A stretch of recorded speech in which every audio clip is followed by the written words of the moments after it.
Bonjour à toutes et à tous. Je vais compléter un petit peu encore ces témoignages en parlant d'une situation qui me semble importante à apporter aussi, c'est la question de la ruralité. Je viens d'un département extrêmement rural, où la question de l'accès aux soins est absolument prégnante.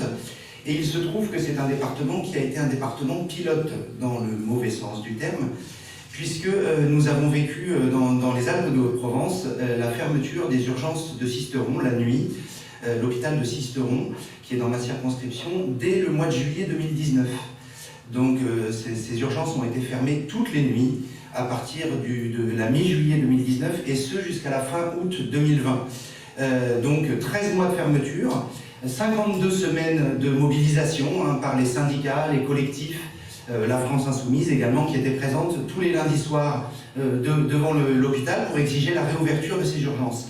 Il se trouve que quand on est dans un département comme le mien, quand un service d'urgence est fermé, le prochain est à 50, 60, 90 km. Donc on ajoute, excusez-moi, un danger supplémentaire, un danger qui peut être vital pour les patients. Donc je vais faire un petit focus sur les urgences, mais je voudrais juste ajouter quelques points à ce qui a été décrit par mes collègues avant. Lorsqu'on a visité les hôpitaux, on a rencontré bien entendu les soignants, mais pas seulement, également les personnels invisibles des hôpitaux. Je pense au personnel administratif, au personnel technique. Ce qui est frappant, c'est que la détresse qui est ressentie par les soignants et qui a été très bien décrite par mes collègues est également partagée par ces personnels invisibles. S'ajoute pour eux justement la question de cette invisibilité, de cette non-reconnaissance. Je pense au personnel administratif qui nous explique qu'ils constatent des écarts, par exemple, de salaire de 800 € par mois, avec le privé où ils travaillaient auparavant. Le fait que pendant la crise Covid, ils n'ont absolument pas été reconnus comme personnel de première ligne alors qu'ils étaient au travail en permanence et dans des conditions terribles puisqu'il y avait des absences non remplacées. Le turnover dont tout le monde a parlé existe aussi dans ces métiers qui sont particulièrement sous-représentés dans la vision qu'on a de l'hôpital public. Et puis ensuite, pour remonter dans l'hôpital et auprès des soignants, quelques points qui n'ont pas été évoqués auparavant. Le souci des lits d'aval. Dans l'hôpital de Manosque que j'ai visité, il y a des patients qui restent dans les services et qui restent plus longtemps que nécessaire parce qu'il y a un déficit absolu de lits d'aval, donc de lits de soins de suite, et donc on les garde dans les services parce qu'on ne peut pas faire autrement. Il se trouve que ces lits d'aval dans mon département sont à 100% gérés par le privé et que donc les médecins de l'hôpital public n'ont pas la main sur la gestion de ces lits d'aval et donc ne peuvent pas intervenir. Quand on garde un patient dans un service, ça veut dire que par effet domino, on bloque l'intégralité de l'hôpital. C'est-à-dire que comme les lits ne se libèrent pas, on ne peut pas accueillir les personnes qui sont accueillies aux urgences et qui attendent d'être dans ces services-là. Et puis, encore une fois, par domino, les urgences se retrouvent embouteillées. Un autre point qui me semble important à souligner, c'est ces médecins qui nous parlent de leur détresse parce qu'ils passent 80% de leur temps, et j'insiste sur ce chiffre, 80% de leur temps sur l'informatique, à remplir les dossiers, à utiliser des logiciels souvent très mal adaptés, et donc il ne leur reste plus que 20% de leur temps pour faire ce qu'ils considèrent logiquement comme leur cœur de métier, à savoir s'occuper des patients. Pour terminer sur les urgences de Manosque, je parlais de l'hôpital de Manosque, ont été fermés 28 jours cet été, ont encore été fermés 10 nuits là pendant le mois d'octobre. Donc quand on nous dit qu'il n'y a pas de problème aux urgences, il y a un réel problème aux urgences. Et je pense que ce problème porte aussi atteinte au sentiment de bien faire son travail de l'ensemble des personnels hospitaliers. Donc je voudrais juste citer le témoignage d'un infirmier et d'une aide-soignante qu'on a rencontré à l'hôpital de Manosque, qui nous explique que pendant la fermeture de nuit des urgences, ils sont en pause devant leur hôpital, un hôpital en fonctionnement, un hôpital parfaitement capable d'accueillir des patients, et arrive une voiture dans laquelle il y a une jeune femme blessée.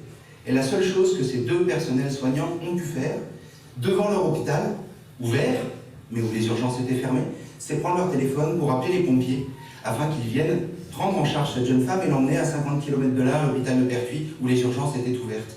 Vous imaginez la perte de sens que ça représente pour des gens qui se sont engagés pour soigner, pour secourir, de se retrouver devant leur propre hôpital, à devoir appeler les pompiers pour évacuer une jeune femme qu'ils auraient dû prendre en charge. Voilà, donc je terminerai juste sur ce témoignage parce qu'il me semble absolument prégnant. Et pour reprendre un slogan que j'avais aperçu dans une manifestation en 2021 sur un carton dans une manifestation devant les urgences, qui disait que pendant le confinement, on applaudissait les soignants et on donnait des milliards aux entreprises. Nous proposons de faire le contraire. Et on peut applaudir les réussites de nos entreprises, mais les milliards doivent aller là où ils sont nécessaires, au service public et en particulier à l'hôpital. Je vous remercie.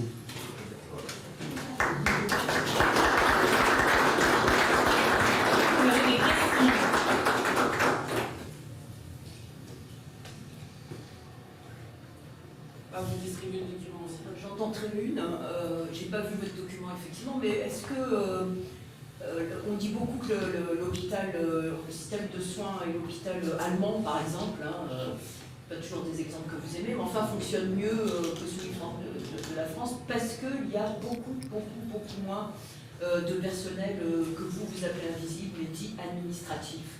Est-ce que vous n'aurez pas quand même certaines propositions de votre part pour retenir le fait qu'il faudrait alléger alors je sais que réduire les effectifs, c'est pas votre tasse de thé si je puis dire, mais bon, est-ce qu'il n'y a pas quand même une surcharge pondérale, je ne parle pas des gens, voilà, par rapport aux soins du côté administratif, est-ce qu'il n'y a pas des éléments qui pourraient déboucher? Alors je vais juste prendre un exemple qui va arriver en contradiction avec ce que vous nous dites. Moi dans mon département, on s'est battu contre la fusion de 3 hôpitaux, l'hôpital de Forcalquier, l'hôpital de Manosque et l'hôpital de Banon, qui a été transformé accessoirement en EHPAD de manière autoritaire et qui a perdu donc ses lits de soins de suite. On avait promis au moment de cette fusion que le service administratif serait maintenu dans les 3 hôpitaux. On avait promis également que le service de cuisine serait maintenu dans les 3 hôpitaux. Il se trouve que 1 an et demi après, on se retrouve dans la situation où il n'y a plus qu'un seul service administratif qui est à Manosque. Donc pour ceux qui ont du mal à se représenter la ruralité, il faut imaginer qu'entre Manosque et Banon par exemple, il y a je crois 50 km. Et donc les personnels de l'hôpital de Banon sont gérés par un service administratif qui se trouve à 50 km de leur établissement. Et ils sont en grande difficulté à la fois pour faire valoir leurs droits et puis tout simplement pour vivre au quotidien. La cuisine, de la même manière, a été retirée de ces hôpitaux et c'est une liaison froide maintenant entre les différents hôpitaux. Donc je ne crois pas qu'on ait trop de personnel administratif, trop de personnel invisible. Et ce que nous disent les personnels administratifs, c'est justement que, en particulier par exemple pendant la crise Covid, ils étaient absolument débordés par le travail à faire parce qu'il y a un suivi administratif des patients qui est énorme et qu'au contraire, ils ne sont pas en mesure de faire face à cette charge de travail. Donc je ne pense pas que ce soit effectivement une solution.